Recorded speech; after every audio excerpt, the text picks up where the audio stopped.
অবশেষে দীর্ঘ ৯৬ ঘন্টা পর সোমবার আগস্টের ১১ তারিখ সকাল ৭টা হইতে চন্দ্রকোনা রায়খালী নৌরুট ফেরি চলাচল শুরু হয়ে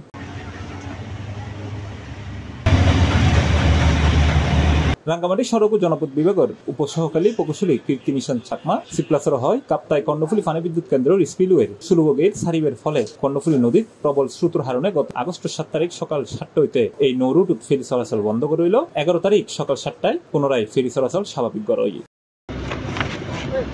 ইনি সোমবার সকাল ৯:৩০টায় চন্দ্রকোনা ফেরিঘাটে যাইরে দেখা যায় কর্ণফুলী নদীর দুই পারে অসংখ্য হালকা ও মাঝারি যানবাহন ফেরি তুলে, আবার কিছু কিছু যানবাহন ফেরি উঠিবার অপেক্ষায় আছে। ফেরি চলাচল শুরু করণে রাঙ্গামাটি জেলার কাপ্তাই উপজেলার রায়খালী ফেরিঘাট ও চট্টগ্রাম জেলার রাঙ্গুনিয়া উপজেলার চন্দ্রকোনা ফেরিঘাটত আবারও কর্মচাঞ্চল্য ফিরে এসেছে। দীর্ঘ ৭ দিন যাওয়া বন্ধ ছিল, মাঝে মধ্যে পেশেন্টের ক্ষেত্রে এবং গঠনের ক্ষেত্রে ২-১ দিন দেওয়া হয়েছে। আজকে থেকে স্বাভাবিক ফেরি চলবে। ধন্যবাদ আপনাদের। ছিলাম এখন সুস্থভাবে চলাচল করতে পারতেছি।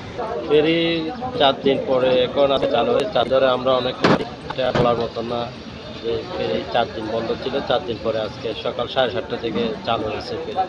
আজকে আমরা গাড়ি চলাচল করার জন্য বাইরে আছি।